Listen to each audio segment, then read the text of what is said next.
monsieur, bonsoir, je suis très heureuse de vous retrouver pour cette nouvelle édition. Je vous rappelle que chaque petit geste pour nous aider a une importance capitale, alors pensez dès à présent à cliquer sur le pouce en l'air et puis surtout écrivez-nous dans les commentaires.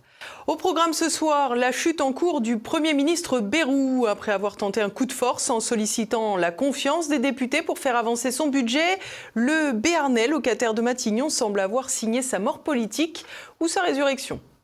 L'actualité, c'est aussi l'occasion du bilan de François Bayrou. Pendant 269 jours à Matignon, le maire de Pau était au cœur d'un jeu d'équilibristes.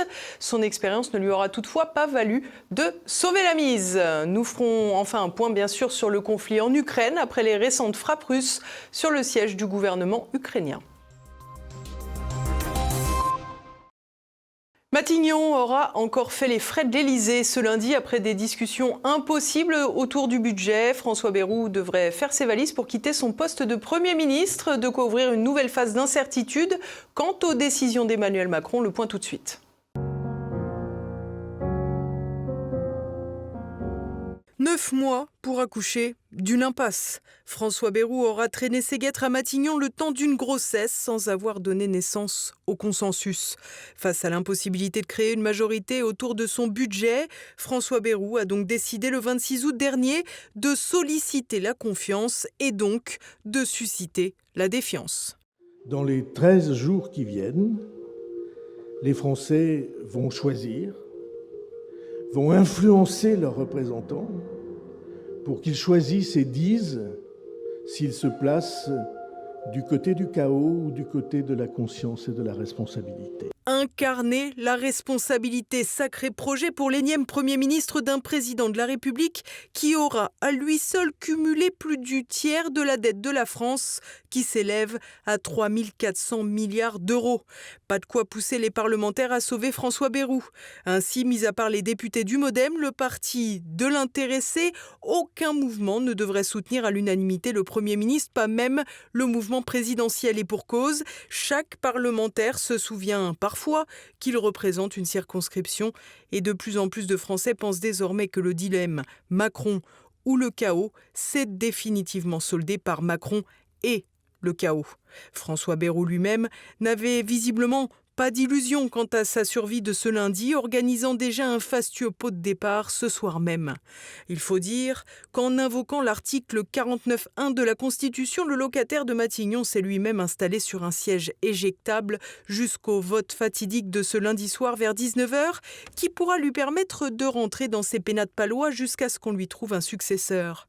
Certains internautes ont d'ores et déjà lancé les invitations pour des pots de départ du Béarnais sur les réseaux sociaux.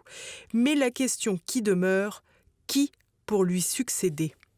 Première option, choisir à nouveau un chef du gouvernement issu de son camp, malgré l'échec des deux précédents. Ce pourrait être l'actuel ministre des Armées, Sébastien Lecornu, fidèle parmi les fidèles d'Emmanuel Macron, ou bien Catherine Vautrin ou Gérald Darmanin. Mais avec un tel choix, la France risquerait de se retrouver rapidement au même point et le président accusé de déni de démocratie. Choisir de ne pas choisir, un refus d'obstacle duquel Emmanuel Macron est coutumier. Néanmoins, le président pourrait aussi aller vers une autre direction. Deuxième option, choisir un Premier ministre plus à droite, comme Bruno Retailleau, pour rallier une partie du RN. Mais en gagnant sur sa droite, le président perdrait sur sa gauche, opération donc sans grand intérêt pour Emmanuel Macron.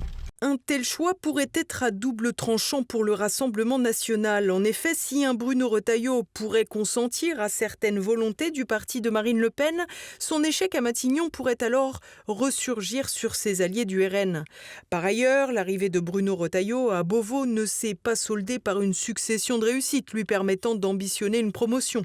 Le Vendéen a effectivement multiplié les déclarations d'intention pour rétablir l'ordre et la sécurité, mais n'a obtenu aucun résultat, sinon de multiples humiliations de la part de l'Algérie sur le dossier des obligations de quitter le territoire, les OQTF, ces étrangers qui devraient être expulsés de France, mais qui restent en profitant de la faiblesse de notre État. Un État qui a donc peiné à se faire respecter, bien que le premier flic de France entende reprendre la main pour le 10 septembre. Sur le 10, très clairement, on voit bien que le mouvement s'est gauchisé. M. Mélenchon tente de le récupérer, que c'est la mouvance d'extrême gauche, d'ultra-gauche, aidée par les CGT, qui va être à l'œuvre. Je ne crois pas à des mouvements d'ampleur. En revanche, compte tenu de ces mouvances-là, de leur radicalité, il peut y avoir des actions spectaculaires, etc. Mais j'ai envoyé un télégramme au préfet pour leur demander de faire preuve de la plus grande fermeté. Il n'est pas question que des sites stratégiques, des infrastructures essentielles à la vie du pays puissent être bloqués. Des intentions qui, si elles étaient suivies des faits, montreraient une nouvelle fois cette propension de l'État à être si fort avec les faibles et si faible avec les forts, à l'image des gilets jaunes et borgnés, tandis que les autorités sont incapables de renvoyer les criminels étrangers dans leur pays. Pour éteindre la colère sociale qui monte, Emmanuel Macron pourrait aussi choisir un locataire de Matignon de gauche. Troisième option, nommer un Premier ministre issu de la gauche Macron compatible. Le PS s'est dit ce week-end prêt à prendre la relève de François Bayrou en divisant par 2 l'effort budgétaire demandé aux Français en 2026. Près de 22 milliards d'euros contre près de 44 milliards pour le plan Bayrou. Et la priorité doit aller à l'investissement et à la justice fiscale pour augmenter votre pouvoir d'achat en relançant l'activité, en recréant de l'emploi et en vous permettant de mieux vivre. Voilà ce que tout gouvernement devrait entreprendre. Et puisque celui-ci ne le comprend pas, eh bien, ce sera le suivant. Et nous sommes volontaires pour être les suivants. Mais personne dans l'entourage d'Emmanuel Macron ne l'imagine donner les clés de Matignon aux socialistes qui veulent notamment revenir à la retraite à 62 ans. Et même s'il le faisait, encore faudrait-il que le PS arrive à bâtir un semblant de majorité. Un semblant de majorité bien peu probable à réunir car l'art socialiste de la négociation des compromis flirtant avec la compromission n'ira pas dans le sens de l'extrême gauche qui poursuivra alors un travail d'obstruction systématique. À noter qu'il faut aussi garder à l'esprit que le recours à un gouvernement technique avec un profil technocratique au penchant économique pourrait aussi constituer un choix pratique pour le président. Dans ce cadre, Éric Lombard, l'actuel ministre de l'économie, dont on ne parle pas ces derniers mois alors que le budget est la question principale de l'actualité, ou l'ancien commissaire européen Pierre Moscovici, qui avait volontairement censuré la sortie d'un rapport sur les coûts de l'immigration, pourrait cocher toutes les cases. Dans tous les cas de figure, il sera très difficile de réunir un gouvernement avec le même Parlement.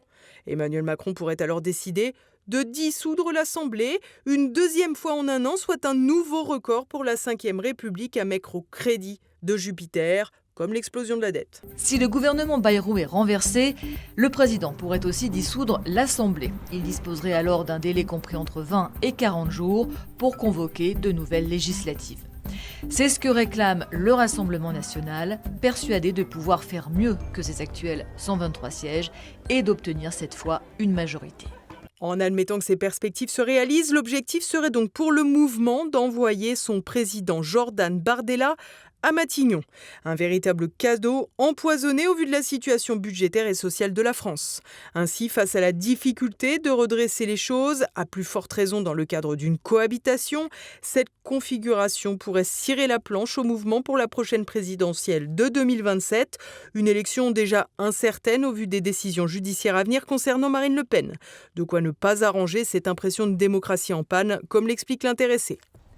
La France est en état d'asphyxie démocratique, à un point que nous n'avions jamais connu sous la Ve République.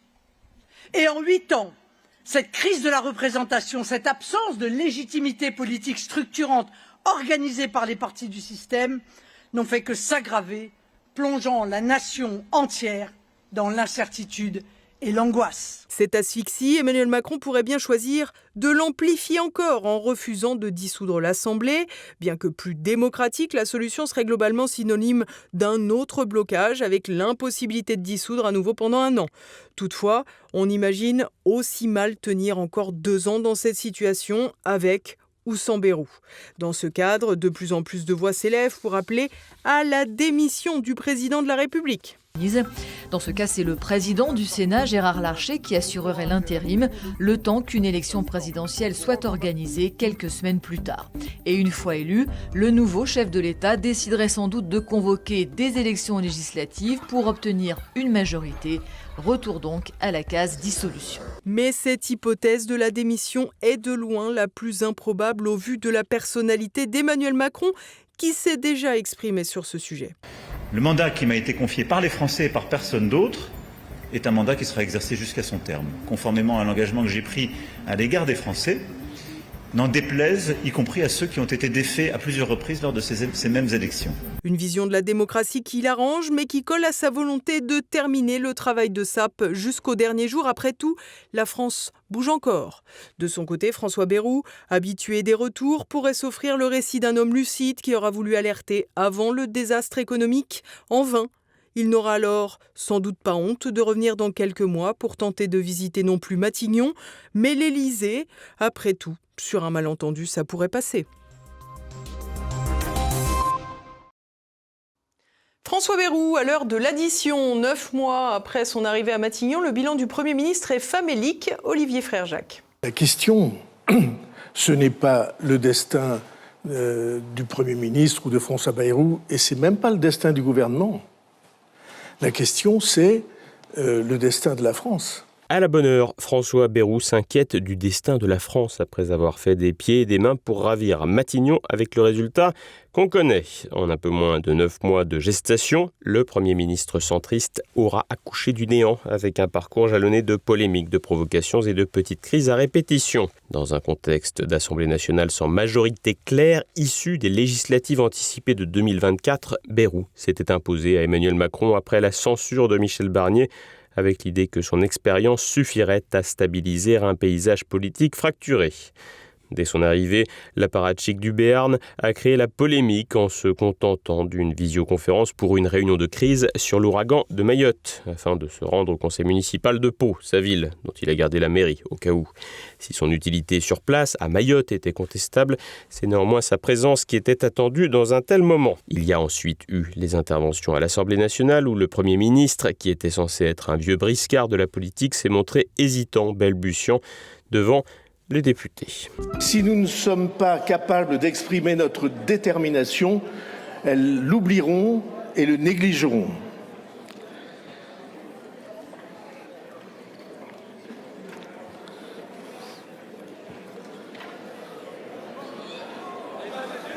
Je suis là. Il y a eu un peu de mélange dans mes pages.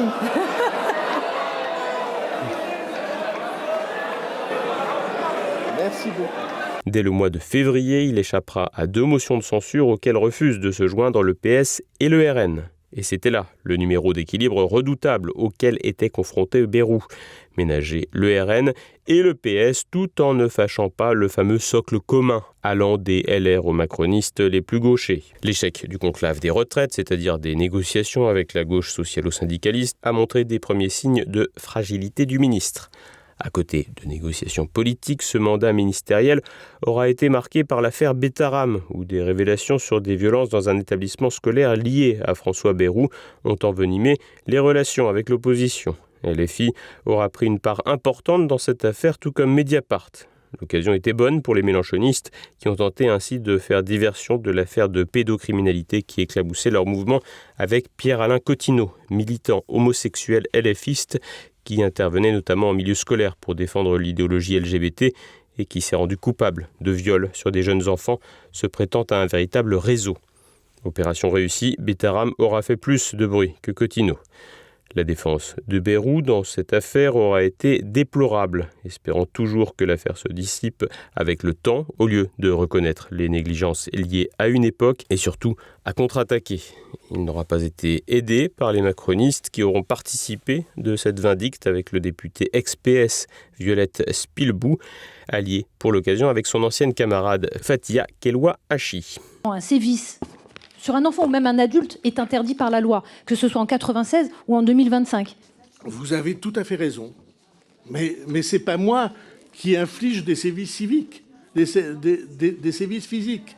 Donc, excusez-moi. Oui, on dirait que vous les dédramatisez parce que ça fait 30 ans. François Bayrou a tenté de se relancer sur le plan budgétaire en adoptant une ligne dure ou tout au moins présentée comme telle en proposant en juillet des économies drastiques de 44 milliards d'euros, incluant la suppression de jours fériés et une année blanche sans revalorisation des prestations sociales.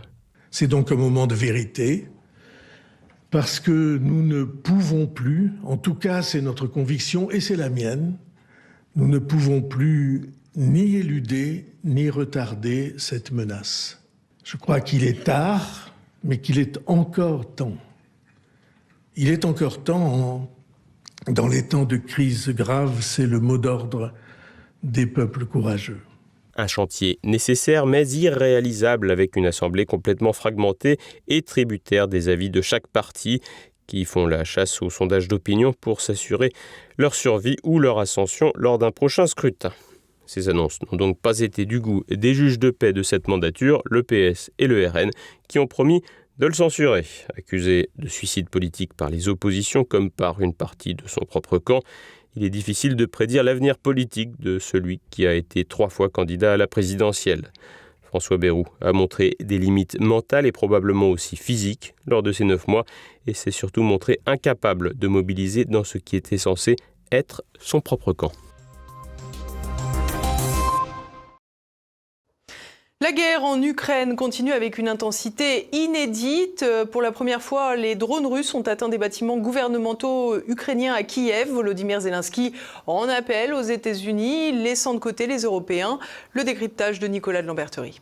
Le week-end des 6 et 7 septembre a vu la plus grande attaque aérienne jamais entreprise par les forces russes sur l'Ukraine depuis le début du conflit en février 2022. Avec plus de 800 drones et missiles, la Russie a frappé fort. Et pour la première fois, le siège du gouvernement ukrainien a été frappé. Si les images de l'intérieur montrées par le Premier ministre ukrainien Yulia Sviridenko sont spectaculaires, la vue de l'extérieur montre que le bâtiment n'a été touché qu'à ses étages supérieurs. Après les dégâts causés il y a quelques jours au bâtiment de la représentation de l'Union européenne en Ukraine et du British Council, c'est un nouveau message symbolique qui est envoyé par Moscou. Symbolique en effet, car d'un point de vue militaire, il ne fait aucun doute que la Russie dispose des moyens de vitrifier intégralement ces bâtiments si elle le souhaite, comme l'a rappelé il y a quelques jours la destruction d'une usine à Moukachenko, en Transcarpathie, l'oblast le plus à l'ouest de l'Ukraine. Moscou veut donc rappeler sa capacité à frapper l'Ukraine, y compris le cœur politique de sa capitale, alors qu'à la mi-août, la rencontre Trump-Poutine en Alaska laissait entrevoir la possibilité d'une sortie de guerre.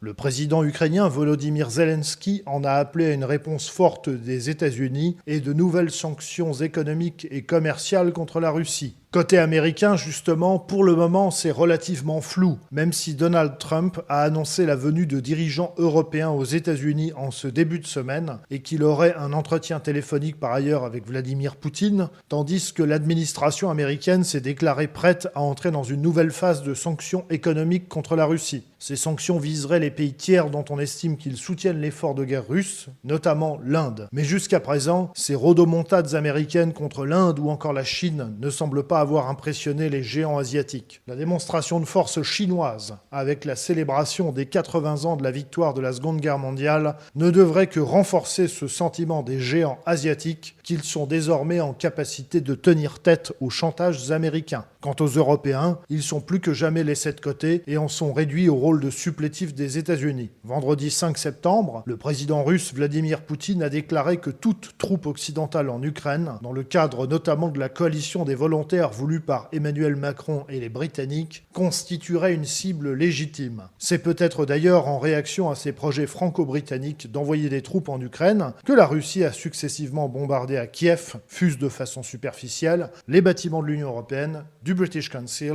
et du gouvernement ukrainien. Le général français Nicolas Richoux, consultant sur LCI et donc peu soupçonnable de sympathie pour la Russie, affirmait d'ailleurs que selon lui, le contingent maximal que pourrait envoyer la France était de 10 à 15 000 hommes, un chiffre qu'il a qualifié de parfaitement inutile, étant donné que selon lui, il faudrait au strict minimum 50 000 hommes pour qu'une force militaire de réassurance fasse sens en Ukraine, même si le chiffre réellement nécessaire est davantage estimé aux alentours de 200 000 hommes. 50 000 hommes, c'est le nombre de soldats américains actuellement stationnés en Corée pour un conflit qui s'étend sur une surface géographique et concerne un nombre d'hommes beaucoup plus modeste que le conflit russo-ukrainien. En clair, en l'état actuel des choses, les gesticulations des Européens comptent pour peu de choses dans le rapport de force entre les États-Unis et la Russie, mis à part que les États-Unis en profitent pour faire les poches du vieux continent. Et faute de capacité des acteurs extérieurs au conflit de pouvoir faire pencher la balance dans un sens ou dans l'autre, il est bien probable que la guerre se poursuive encore, avec son lot de morts et de destruction, jusqu'à ce que l'un des deux belligérants finisse par craquer.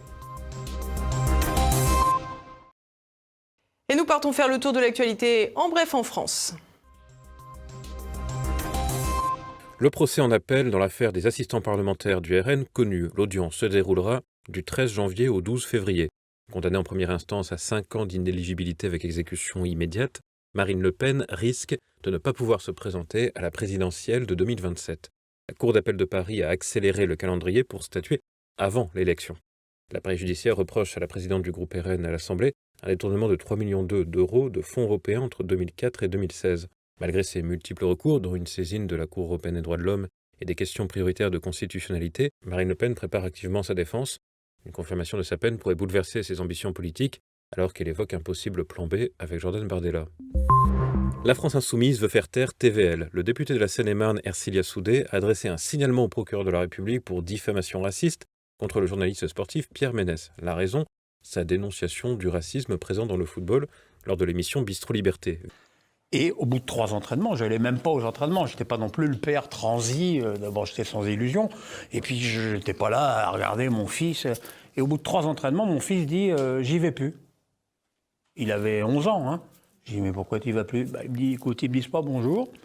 Ils ne me passent pas la balle. Ils m'engueulent quand j'ai le ballon. Et ils ne prennent pas la douche avec moi. Je me casse. » Et évidemment, je suis désolé de le dire parce que c'était la vérité. Dans l'équipe, il n'y avait que des Maghrébins et des Noirs. Mais c'est la réalité du football. C'est la réalité du football, j'allais dire en Ile-de-France, mais c'est la réalité du football français aussi. Si vous allez voir un match de division d'honneur en région parisienne, vous verrez en général qu'il y a un blanc sur le terrain, il est ou gardien de but ou arrière droit. Et regardez l'équipe de France. L'équipe de France, aujourd'hui, il y a 11 noirs.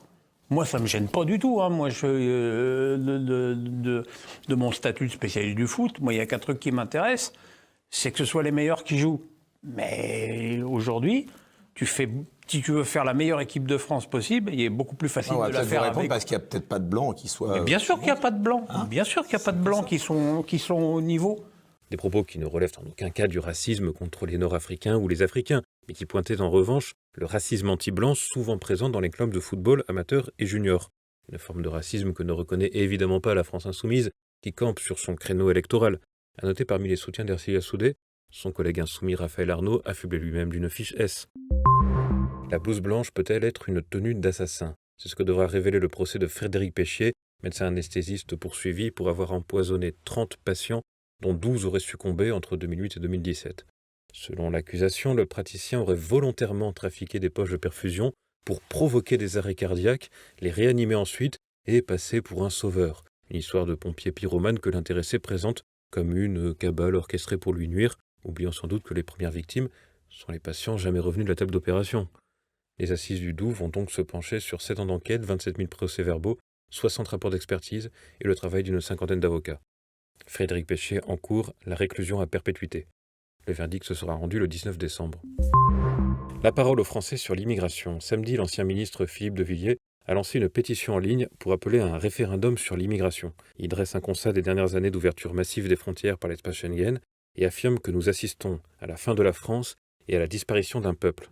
Affirmant que le président de la République ne prendra pas lui-même l'initiative d'un référendum, Philippe de Villiers déclare qu'il faut, je cite, le contraindre par la pression populaire. Et à présent, l'actualité internationale.